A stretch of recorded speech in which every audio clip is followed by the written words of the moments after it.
बिस्मिल्लाहिर्रहमानिर्रहीम। अज का मौजू है जगाड़। क्यों इस दौर में हर बंदा एक जगाड़ ला के काम चला रहा है, जगाड़ ला के काम करने की कोशिश कर रहा है। अज का मौजू भी मेरा जगाड़ ही है।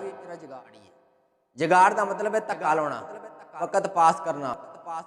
अच्छा, एक मरतबा एक अंग्रेज़ बादशाह ने अपना एक करिंदा, अपना एक नुमाइंदा जो करीबी बंदा सी, उन्हें जसूसी वास्ते तैयार किया। उन्हें कहा दूसरे मुल्क तेन भेजांगा, तू जाके जसूसी करनी उस मुल्क की, उस मुल्क दी ताकतां की है, तू ताकतां नोट करके लैके आनियां वा, और उस मुल्क दी कमजोरियां की तू कमजोरियां नोट करके लैके आनियां वा कि वह ताकतां छीन के असीं उन्हें कमज़ोर कर दीए, मुड़ के उत्ते असीं अपनी हुकूमत जमा लीए।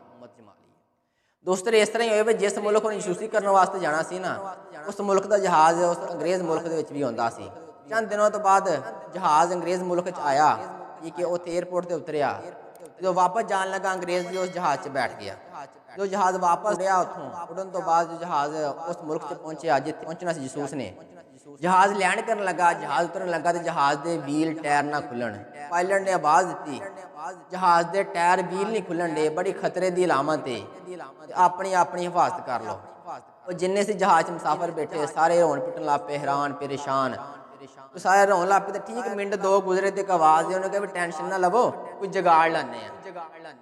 वो सारे चेहरे तो कोई थोड़ी जी रौनक आई, सारे चुप कर गए, अंग्रेज़ भी चुप कर गए। पता नहीं की होया, जहाज़ लैंड कर गया, टायर खोल के जहाज़ लैंड कर गया। सारे एयरपोर्ट के उतर सारे ने शुक्र अदा किया। अंग्रेज़ भी चुप कर, अंग्रेज़ के भी समझ सा आए। हम जिथे अंग्रेज़ जाके स्टे करना सी ना, जिस शहर के जिस होस्टल के उतों सफ़र 70-80 किलोमीटर का सफ़र सी। अच्छा, अंग्रेज़ एयरपोर्ट तो निकलिया, निकलन तो बाद बस के बैठ गया। जो बस मोटरवे तो चल पई, तो दरम्यान च पहुंची है ना, बस दियां ब्रेकां फेल हो गई।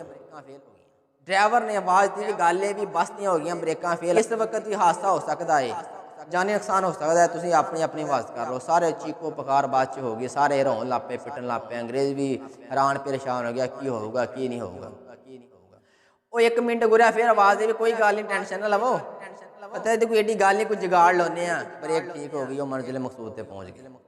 जो बस अड्डे च खड़ोती जाके सारे उतरे, सारे के चेहरे पर रौनक आई, अंग्रेज़ तो भी सांझ सा आया। जो उतों उतर के अंग्रेज़ होस्टल च गया, अलग करीबी होस्टल से अंग्रेज़ होस्टल च गया, उत्ते पखे पुखे लगी, AC लगी, अंग्रेज़ सा आया भी शुक्र आ जाए। गर्मी इंतहा दी होवे, मई जून का महीना होवे, दिन के 2 बजे लाइट चल गई। सारे इकट्ठे हो गए, जमा हो गए ट्रांसफार्म के करीब, सारे लोग इकट्ठे हो गए। उन्होंने फोन किया, फोन करने तो बाद वापटा वाले चंद को बंदे आए, उन्होंने चेक चुक किया ट्रांसफार्म नूं। वो बंदे बोले भी गल है भी आ हो गया खराब, हम 3-4 दिन लगन गया, सड़ गया अंदरों। उस तो बाद तुसीं 3-4 दिन इस तरह गाओ, नवा ट्रांसफार्म लिया के लाओगे तो फिर लाइट आऊगी। 2 मिनट गुजरे, एक बंदा कहता यार कोई गल नहीं, टेंशन ना लवो, कोई जुगाड़ लाने। अंग्रेज़ फिर कहता जुगाड़, अंग्रेज़ थोड़े चेहरे तो मुस्कुरा टाइप गल बनेगी। 2 मिनट गुजरे, ट्रांसफार्म ठीक हो गया, लाइट आ गई, खत्म हो गया। अच्छा, अगला दिन की होया भी रात का टाइम हो, बंदा हो गया बीमार होस्टल दे विच, उल्टियां पोटियां मरीज करी जाए, पेचिस लगे, हालो बेहाल। रात के 12 का टाइम हो, डॉक्टर को ना मिलिया। वो उच्ची उच्ची रोई जाए, अंग्रेज़ सोचे भी आ बंदा गया मार, इन्हें को नहीं बचना। वो नाल दे कमरे जो बाबा बुजुर्ग निकलिया, कहता पुत्त की गल है, क्यों रोन डे? वो बंदे कहते बाबा जी आ मरीज़ है, मरन डया वा, डॉक्टर को नहीं मिलिया, इसका कोई इलाज दसो की है। बाबा कहता कोई गल नहीं, कोई जुगाड़ लाने। वो बंदा बड़ा खुश होया, अंग्रेज़ कहता हले इत्थे गल बन गई। वो अंदर गया, बाबा इन्हें को फक्कियां 4-5 आइटमां कुट के लिया के मरीज़ के मूँह च देतियां। वो मरीज़ चंद को मिनट बाद ठीक हो गया, उठ के बैठ गया, कहता हाँ बाबा हुण मैं ठीक हाँ। अंग्रेज़ सोचने लग पे इन्हें को पता नहीं कि ऐसी शैव है, कि जादू है, कि ऐसा इलम है, कि ऐसा इंस्ट्रूमेंट है, या कोई ऐसे कोई मंत्र है जिहदे नाल पढ़ के हर काम ठीक कर दे। अगले दिन अंग्रेज़ ने जहाज फड़ाया तो अपने मुल्क चल गया। अंग्रेज़ सदर कहता भी मैं तेन कहा 2-2.5 महीने रह के आ उत्थे, तो उन्होंने सारिया कमजोरियां सारिया ताकत नोट करके लैके आ, किहड़ी ऐसी ताकत है जिस बेस ते मुल्क चल रहा वा। वो बड़ा हैरान हो गया, बड़ा ना चुपचाप रहा। उन्हें कहा की गल है, दसदा क्यों नहीं, बोलता क्यों नहीं, किनिया को तू नोट करके लै आया जिहड़ियां तैनूं ध्यान च नहीं आ रही? कहता बस सलामत गल है भी उन्होंने इक्को चीज़ है, ਉਹਦਾ नाम है जगाड़। वो हर काम ही जगाड़ ते करते हैं। कहता दस की किहड़ा काम जगाड़ ते उन्हें कर लिया? उन्हें कहा उन्होंने बस खराब हो जाए, वो जगाड़ ना ठीक करते हैं। उन्होंने जहाज़ खराब हो जाए, वो जगाड़ ना ठीक करते हैं। ठीक है, अगर उन्होंने ट्रांसफार्म खराब हो जाए, वो जगाड़ ना ठीक कर, हत्ता कि मरीज़ मरदा हो वो भी जगाड़ ना ठीक करते हैं।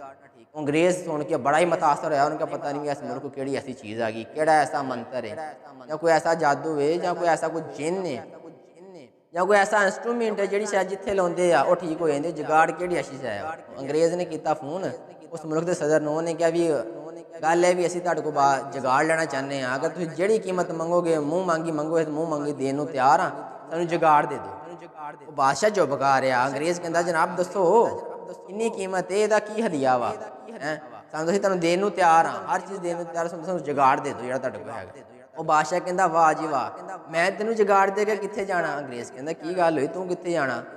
ਕਹਿੰਦਾ ਗੱਲ ਹੈ ਵੀ ਮੈਂ ਤਾਂ ਤੈਨੂੰ ਜੁਗਾੜ ਦੇ ਕੇ ਤਾਂ ਮੈਂ ਤਾਂ ਬਰਬਾਦ ਹੋ ਜਾਣਾ। ਕਹਿੰਦਾ ਕਿਵੇਂ। ਕਹਿੰਦਾ ਜੁਗਾੜ ਤੇ ਮੈਂ ਹਕੂਮਤ ਚਲਾਉਣ ਡਿਆ ਵਾਂ। ਦੋਸਤੋ ਗੱਲ ਹੈ ਵੀ ਮੇਰੀ ਗੱਲ ਕਰਨ ਦਾ ਮਕਸਦ ਇਹ ਸੀ, ਜਿਸ ਘਰ ਦਾ ਹਾਲ ਹੋਵੇ, ਜਿਸ ਮੁਲਕ ਦਾ, ਜਿਸ ਸ਼ਹਿਰ ਦਾ ਹਾਲ ਹੋਵੇ, ਹਰ ਕੰਮ ਜੁਗਾੜ ਤੇ ਚੱਲਦਾ, ਉਹਨੇ ਤਰੱਕੀ ਕੀ ਕਰਨੀ ਹੈ।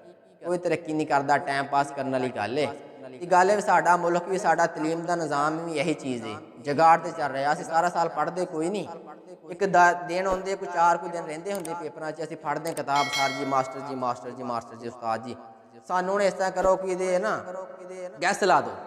ਉਹ ਉਸਤਾਦ ਜੀ ਗੈਸ ਲਾ ਦਿੰਦੇ, ਕਹਿੰਦੇ ਪੋਤਾ 4 ਕੁ ਸਵਾਲ ਯਾਦ ਕਰ ਲੈਣ 'ਚ ਇੱਕ ਅੱਧਾ ਆ ਜਾਊਗਾ। ਅਸੀਂ ਬੜੇ ਖੁਸ਼ ਹੁੰਦੇ ਹਾਂ, ਠੀਕ ਹੈ, ਅਸੀਂ ਜੁਗਾੜ ਲਾਉਂਦੇ ਹਾਂ, ਪਾਸ ਹੋ ਜਾਂਦੇ ਹਾਂ।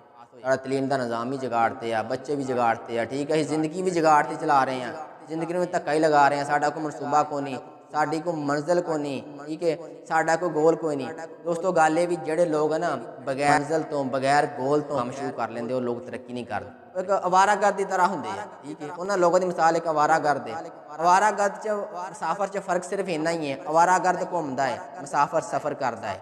ਦੂਸਰੀ ਗੱਲ ਹੈ ਵੀ ਮੇਨ ਗੱਲ ਇਹ ਹੈ, ਅਵਾਰਾਗਰਦ ਦੀ ਕੋਈ ਮੰਜ਼ਿਲ ਕੋਈ ਨਹੀਂ ਦੋਸਤੋ, ਮੁਸਾਫਰ ਦੀ ਮੰਜ਼ਿਲ। ਤੁਸੀਂ ਨਾ ਅਗਰ ਤੁਸੀਂ ਚਾਹੁੰਦੇ ਹੋ ਸਾਨੂੰ ਕੋਈ ਮੰਜ਼ਿਲ ਮਿਲੇ, ਸਾਨੂੰ ਕੋਈ ਕਾਮਯਾਬੀ ਮਿਲੇ, ਤੁਸੀਂ ਜੁਗਾੜ ਵਾਲਾ ਕੰਮ ਛੱਡ ਦਿਓ, ਤੁਸੀਂ ਪੱਕਾ ਕੰਮ ਕਰੋ, ਠੀਕ ਹੈ। ਤੁਸੀਂ ਜਦੋਂ ਵੀ ਕੰਮ ਸ਼ੁਰੂ ਕਰੋ ਗੋਲ ਸੈੱਟ ਕਰੋ, ਉਹਦੇ ਨਾਲ ਚੱਲੋ। ਲੇਕਿਨ ਅਵਾਰਾਗਰਦ ਬੰਦੇ ਦਾ ਕੀ ਹੈ, ਉਹ ਜਿੱਧਰ ਨੂੰ ਦੇਖਦਾ ਤੀਰ ਦਾ ਨਿਸ਼ਾਨ ਤੁਰ ਪੈਂਦਾ, ਜਿੱਧਰ ਨੂੰ ਦੇਖਦਾ ਤੁਰ ਦਿੰਦਾ, ਜਦੋਂ ਪਹੁੰਚਦਾ ਨਾ ਐਂਡ ਤੇ ਫਿਰ ਸ਼ਰਮਿੰਦਗੀ ਮਹਿਸੂਸ ਹੁੰਦੀ ਹੈ। ਜਿਸ ਕੰਮ ਦੀ ਕੋਈ ਮੰਜ਼ਿਲ ਕੋਈ ਨਹੀਂ, ਠੀਕ ਹੈ। ਅਸੀਂ ਮੰਜ਼ਿਲ ਸੈੱਟ ਨਹੀਂ ਕਰਦੇ, ਅਸੀਂ ਗੋਲ ਸੈੱਟ ਨਹੀਂ ਕਰਦੇ, ਚੱਲ ਫਿਰਦੇ। ਲੇਕਿਨ ਦੋਸਤੋ ਸਰਾਸਰ ਗਲਤ ਹੈ, ਸਰਾਸਰ ਗਲਤ ਹੈ। ਦੋਸਤਾਂ ਨੂੰ ਚਾਹੀਦਾ ਵਾ ਆਪਣੇ ਜਦੋਂ ਵੀ ਕੰਮ ਸ਼ੁਰੂ ਕਰੀਏ ਗੋਲ ਸੈੱਟ ਕਰੀਏ, ਮੰਜ਼ਿਲ ਸੈੱਟ ਕਰੀਏ, ਕਦੀ ਵੀ ਨਾਕਾਮ ਨਾ ਹੋ ਗਿਆ। ਜੁਗਾੜ ਵਾਲਾ ਕੰਮ ਬਿਲਕੁਲ ਛੱਡ, ਜੁਗਾੜ ਵਾਲਾ ਕੰਮ ਬਿਲਕੁਲ ਛੱਡ, ਜੁਗਾੜ ਵਾਲਾ ਕੰਮ ਬਿਲਕੁਲ